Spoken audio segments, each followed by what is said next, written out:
ऐसे में आतमजीत सिंह साहब, मैं जरा आपसे ये इसलिए पूछ ले रहा हूं कि ये तो साफ साफ बोल रहे हैं, चिल्ला चिल्ला के ट्रम्प साहब बोल रहे हैं कि व्यापार व्यापार व्यापार।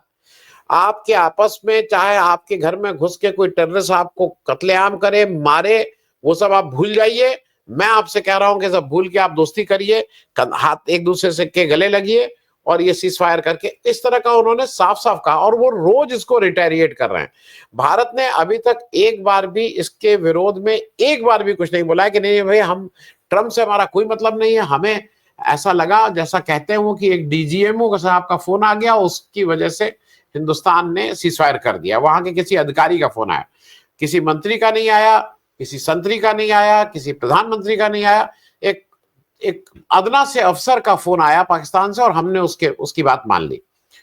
ये ओवरऑल आतमजीत सिंह साहब, मुझे ये बताइए, ये टर्की वाला मामला जो है, इससे क्या भारत के किसी आर्थिक उस पर फर्क पड़ेगा, या भारत एक तरह से अपने को अकेला अकेला कर रहा है पूरी दुनिया में, और टर्की उसको रिएटरिएट कर रहा है बार बार कि हम तुम्हारे अच्छे और बुरे टाइम में पाकिस्तान को, उसने फिर स्टेटमेंट दिया है उनके प्रेसिडेंट ने।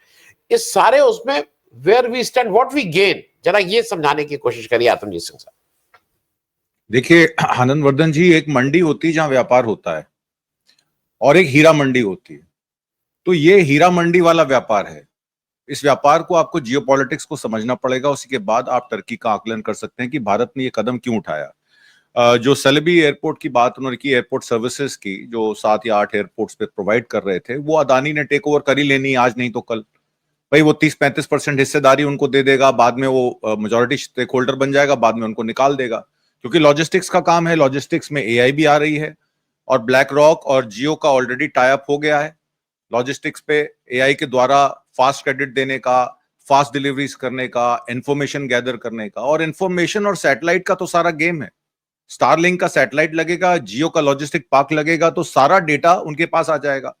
तो ये जो चाइनीज कंपनियां लोन दे रही थी आप लोगों को और उसके बाद फ्रॉड कर रही थी, वो सारी चाइनीज कंपनियों को खत्म कर देंगे हम एक ही सर्जिकल स्ट्राइक में। ये तो इसका एक बहुत बड़ा ब्लूप्रिंट तैयार किया गया है। और जहां तक टर्की की बात है, टर्की का मैं आपको बता दूं कि टर्की के अलावा अजरबैजान का भी एक ट्रैवल एडवाइजरी दी गई है। अब आप ये देखिए कि अगर टर्की का 30-35 मिलियन का कारोबार है, डॉलर का कारोबार है ईयरली ट्रैवल का, उसमें भारत का शेयर कितना है? 0.04-0.05%।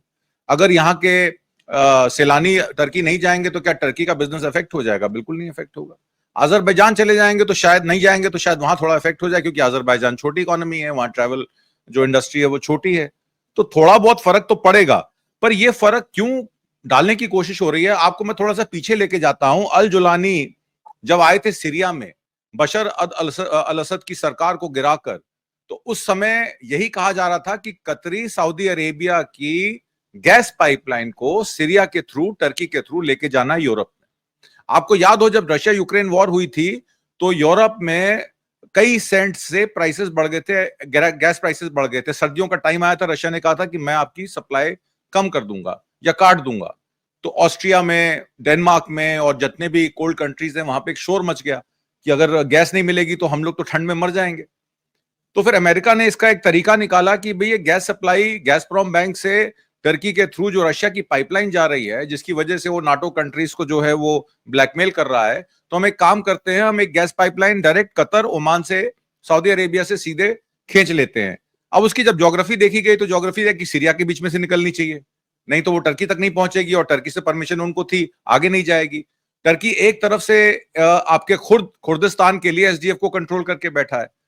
उधर सीरिया में अल जुलानी साहब हैं। अल जुलानी साहब के ताल्लुकात आईएसआईएस के साथ थे पहले, उससे पहले अल कायदा के साथ थे, जो टॉप प्रीमियर टेररिस्ट ऑर्गेनाइजेशंस हैं वर्ल्ड की।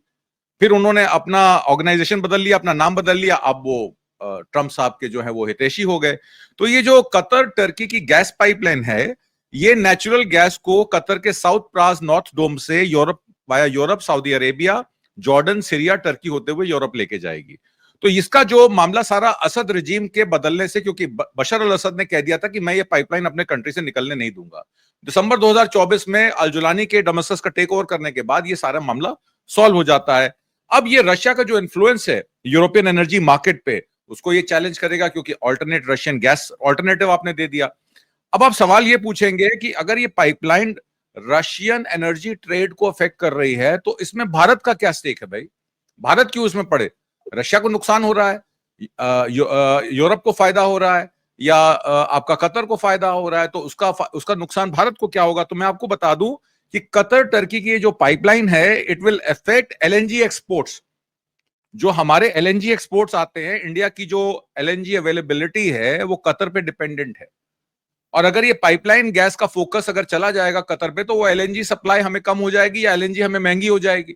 तो जो आप सीएनजी से गाड़ियां चला रहे हैं यहाँ पे, आज मेरा ख्याल से 70, 75, 80 रुपए किलो मिलती है, फिर ये 150, 200 रुपए किलो मिलेगी।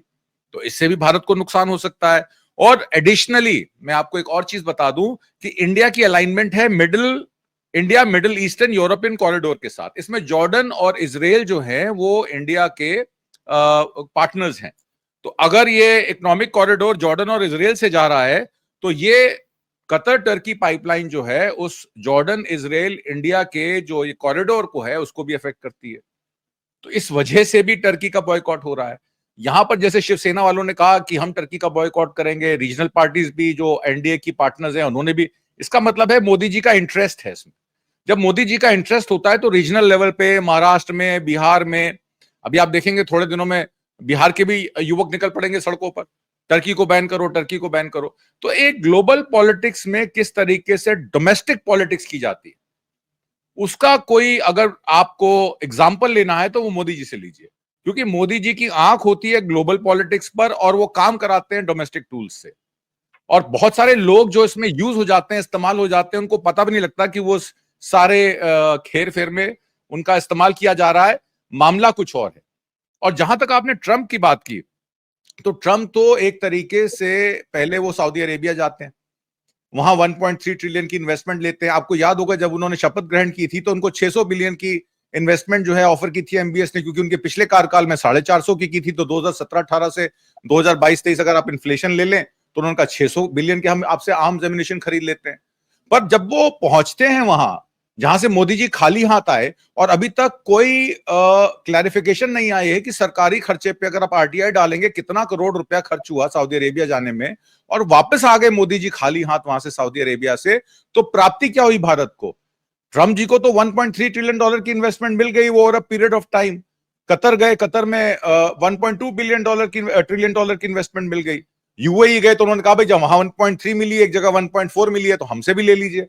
तो इस तरीके से जब उन्होंने 3.5-4 ट्रिलियन डॉलर की इन्वेस्टमेंट के प्रोमिसेस ले लिए बोइंग विमान बनाने के और एनर्जी कॉन्ट्रैक्ट्स के, तो ट्रम्प साहब ये बताना चाहते हैं कि देखिए मैं तो बिजनेसमैन हूं, और अगर मेरे बिजनेसेस में भी अगर 2 बिलियन डॉलर का इजाफा हो रहा है इन कंपनीज के साथ, तो इसको अमेरिकन पॉलिटिक्स से कनेक्ट नहीं करना चाहिए। ये सिर्फ ट्रांजैक्शनल गवर्नमेंट की तरह इसको देखना चाहिए। तो मोदी जी भी क्या बुरा कर रहे हैं, वो भी तो अदानी और अंबानी को लेकर ट्रांजैक्शंस कर रहे हैं। इसमें एक बात मैं चिन्हित करना चाहूंगा कि जो मुकेश अंबानी कतर पहुंचे नीता अंबानी जी के साथ और वहां लाइन में खड़े होकर डोनाल्ड ट्रंप को मिले, तो इसका कहीं ना कहीं आप उसका एरो यूज कर सकते हैं कि मुकेश अंबानी अपने क्रूड ऑयल जो उनको चाहिए जिससे उनकी रिफाइनरी चलती है, उसके चलते वो कतर, सऊदी अरेबिया और ट्रंप के साथ अपने रिलेशंस खराब नहीं कर सकते, क्योंकि ऑपोजिशन पार्टीज को पैसा देने के बाद ही उनका वेनेजुएला का जो खुला था कि उनको परमिशन मिल गई थी कि वेनेजुएला से आप स्वीट क्रूड इंपोर्ट कर सकते हैं। तो स्वीट क्रूड की जो रिक्वायरमेंट है मुकेश अंबानी की, उनके लिए वो बहुत बड़ी चीज है। इसलिए अगर उनकी मोदी जी से ठनती भी है तो ठन जाए, उनको उससे कोई फर्क नहीं पड़ता है। जी अनवर।